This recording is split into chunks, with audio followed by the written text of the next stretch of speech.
Hello and welcome everyone to the Tachiai podcast for the Hatsu Basho coming up in just 10 days. In fact, I'm going to be there on day one in Tokyo to watch the proceedings. Joining me, we're doing it classic, we're doing it old style, is Andy. Say hello. Hey, Bruce.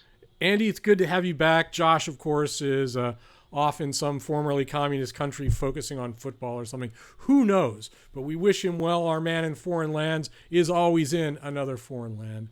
So the Banzuke for the Hatsu Basho dropped on Christmas Eve.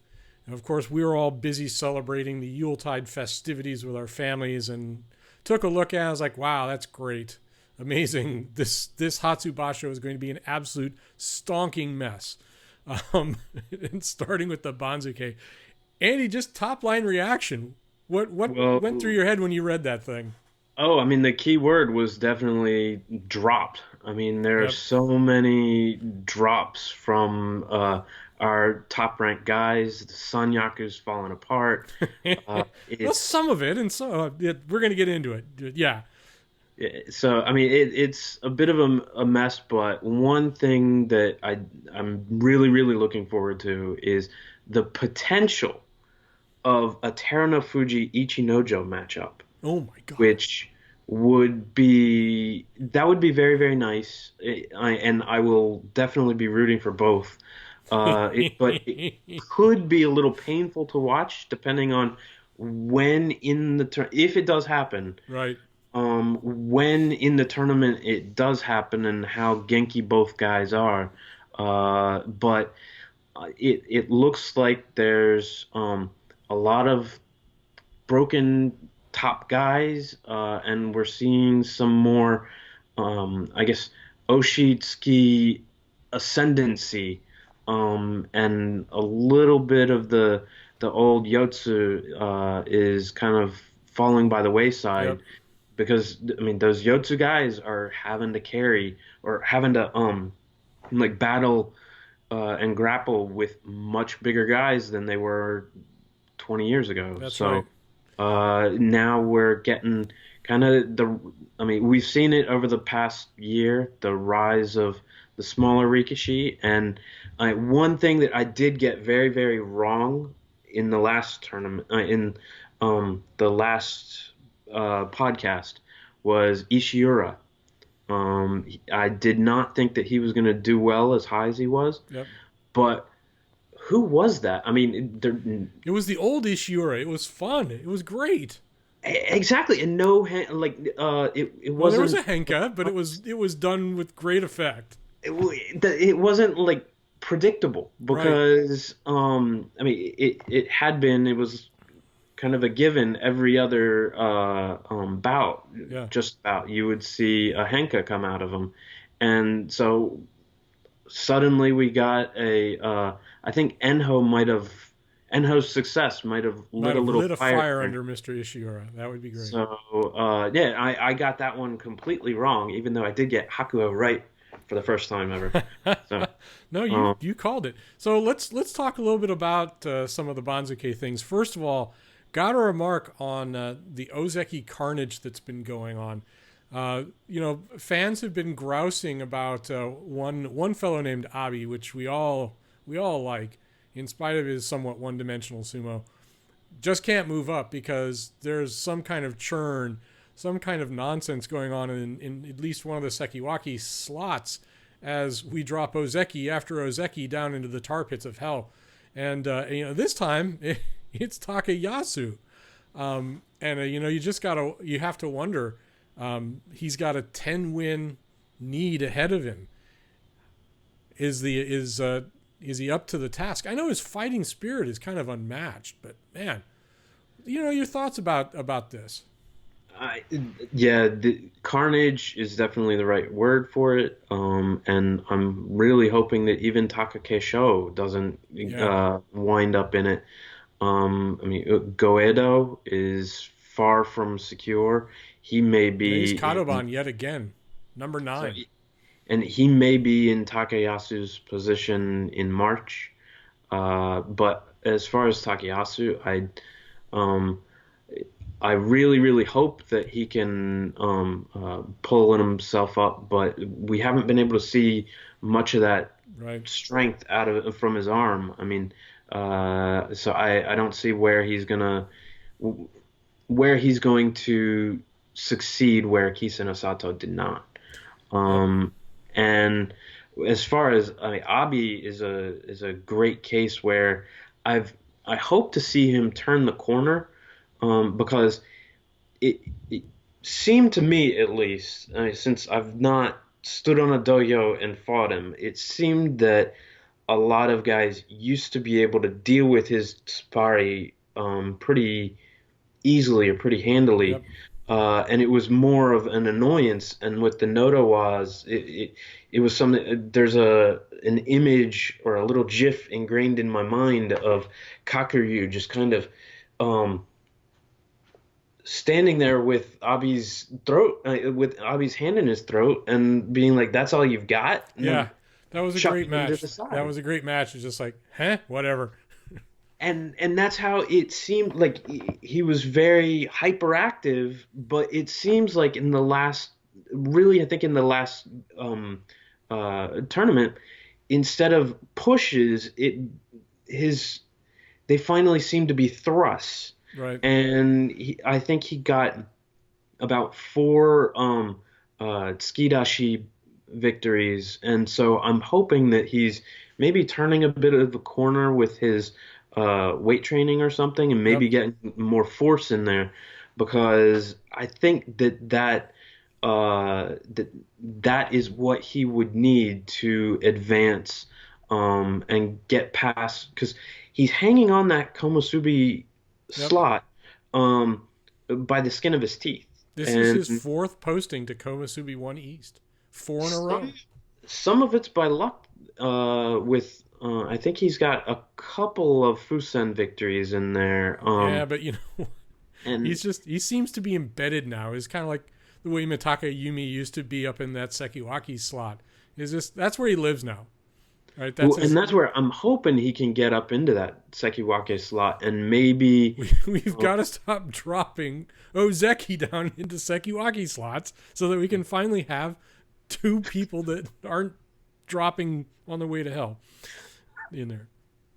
Two people on the way up. We need people on the way up, right? Sumo, we're in a transition period now, right? The old guard, or the old, we're going to get into this, the old guard makes a return this time, but, we're in a transition period. We need to groom, we need to cultivate the new talent. I think we will get one of those going on the way up, at least. Oh, so we're going to talk about Asano Yama now. Yes, you're reminding me. Yes. As you know, I have loved Asano Yama since the first time I saw him on TV. I was like, wait, this guy has a special relationship with sumo. He is happy even when he's getting his ass handed to him. He is delighted just to be on the dohyo and to fight these legends.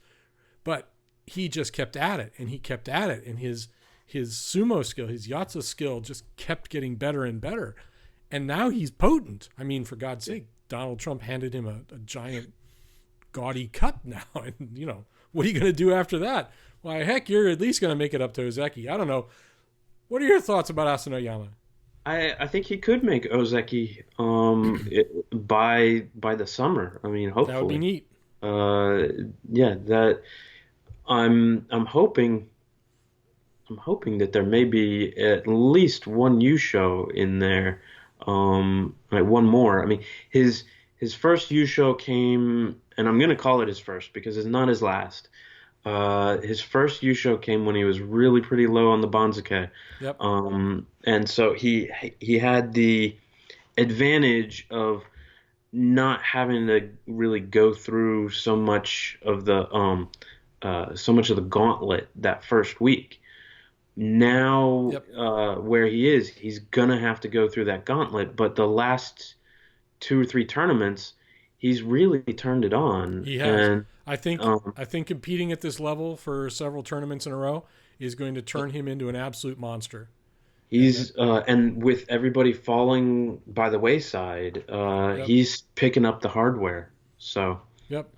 he can definitely do it. So let's move on and talk about what I like to call the logjam in the joi-jin.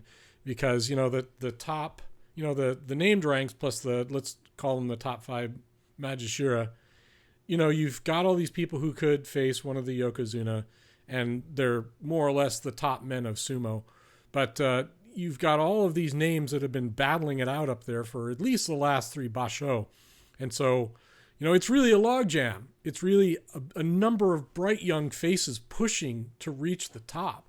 I think, some of our readers have complained about sumo light, about the fact that the old power guard is fading out from sight. But I think this is more dynamic, more unpredictable, more exciting when you've got all these youngsters with a lot of energy and a lot of skill and a lot of drive, all trying to just bludgeon each other out of the way so that one of them can rise to the top. I think this is some of the best sumo that I've seen in a while. Andy, thoughts about this logjam and the top 5, which, by the way, now includes none other than Enho.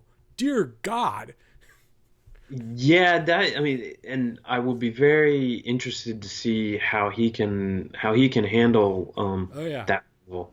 But with Endo there, Mitakeyumi, Hokuto Fuji, Enho Takayasu. Well, I'm very curious to see how well Enho can stand against Tamawashi. Yes. I mean, Tamawashi, or Myogiryu, they've both high maneuverability. Yeah, and I'll be very, very interested to see how he can handle the two of them. They can both be pretty solid, although Tamawashi has had a few shaky moments. He's been stumbling. He's not been himself. But I mean, we've got another Koto Yuki's up at Majishira 3 West, right? I mean, for heaven's sakes, this guy was sucking wind down in Juryo last year, and he reverted to his old form where he was kind of pretty potent. And now look at him. I don't know if he's going to survive or if he's going to get a miserable 4-11 Make Koshi, but props to the guy for making such a huge comeback. Yeah, and I think that Okinomi is another one who like he bounces up and down, and so although Shodai has also bounced back after his little tenure. Come on, Shodai, get it together, man. And the thing is, I'm hoping that he's never going to be able to pull together a solid Tachiai. Yes, he can. I am sure he can do it.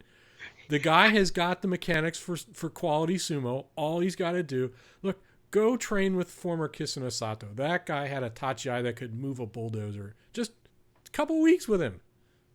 Well, and that is actually where I'm really, really hopeful that Kakuryu's new situation in his new Heya. I mean, that's one situation that's where fascinating. You're right. I think that he can really, I guess, start to teach some of the lower ranked guys there in Michinoku, and with Kiribiyama coming up, isn't that something? I think that it would be very, very cool to see what what knowledge he can impart there. But yeah, it would be very, very interesting to see if somebody could come in and kind of teach Shodai, get him around that final corner. Because I would love to see Shodai actually get his sumo together and compete. But we're talking about the the old guard returning, and this is it in a big way for Hatsu. I think this is one of the headlines, is that a number of our Makuuchi mainstays got relegated back to Juryo over the course of the second half of 2019, and they're back for 2020. This is Ikioi, Kaisei, Tochiozan, Tokushoryu. They're back, and they're ready to fight. This is kind of the last battle ride for some of these guys, I would imagine. Yeah, I think you've got it right there with the last battle ride, because Koto Shogiku is joining them, coming the other way. Yep. He's fallen down into the bottom third of the Maegashira now, and Ikioi, I hopefully he's still got a ways in there. Yeah. Kaisei, I know that he just came off of the that playoff loss, but it was an 11 win playoff loss. Yeah. It wasn't something where he was contending with 14 or 15 wins. I think his knee is still not quite there to be able to really dominate where he should. I mean, all of these guys, if they were completely healthy, should blow away the lower Maegashira, Oh but yeah. their health I don't think is quite there. So let's talk about where those guys sprang from after Kyushu, which is none other than the junior division Juryo. And boy, do we have some fun action in Juryo this time. As you mentioned before, we've got Terano Fuji, who came back from horrific knee injury that saw him ejected from his Ozeki rank and drop far down the Banzuke, battling his way up, plowing his way through Makushita, and landing himself squarely into Juryo. He's got Ichinojo coming on the way down, and we have the sort of the interest for the future Hoshoryu, who seems to have finally found a level where he can't just dominate.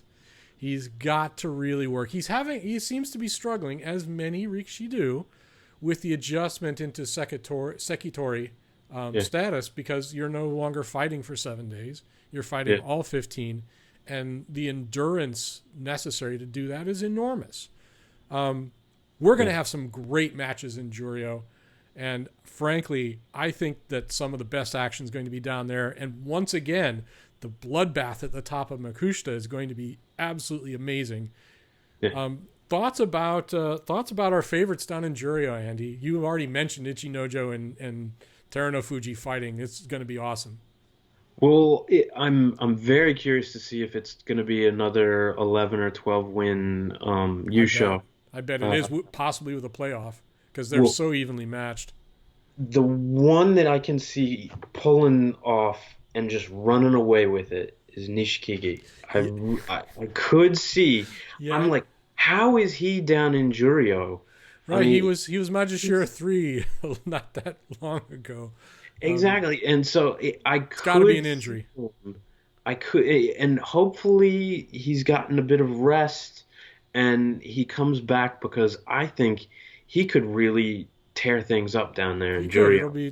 Juryo is going to be awesome. It's going to be a shame that most of our readers and most of our followers may not get to see much Juryo unless you go seek it out on YouTube. Hint, hint, nudge, nudge. Yeah. We love NHK World's sumo broadcast. Don't get me wrong. You guys do an amazing job. You are the light, the beacon to the English language sumo world. But, you get a little taste of this stuff and you just want more. You just want more. So I want to make one more mention on Juryo, which is Tomokaze, who is, I don't think he's going to compete because he's probably out for at least 6 months. Yeah. Yeah. He shouldn't be mounting a dohyo anytime soon. Let's hope not. We'll see him probably back in Jonidan or Sandanme before he comes back. But I'm sure that we'll see him back sometime. It's just not going to be for a while. So note to the fans, we're changing up the format a little bit. Our podcast had gotten rather on the enormous side because we enjoy talking about sumo. So we're breaking our segments up into individual pieces that we're going to publish independently. So this brings us to the end of our Banzuke reaction segment. Andy, any final comments before we sign off? I'm very interested to see Daie Sho. And Oitekaze Bea has really surprised me at how strong they are. So Daisho up in Sanyaku is a big surprise up there. No, it's not. He's been fighting really well. It's just, I don't know, he snuck up on me. I mean, he's not had really, really strong tournaments. He's been kind of 8-7, a couple of 9-6s. He's just not been very.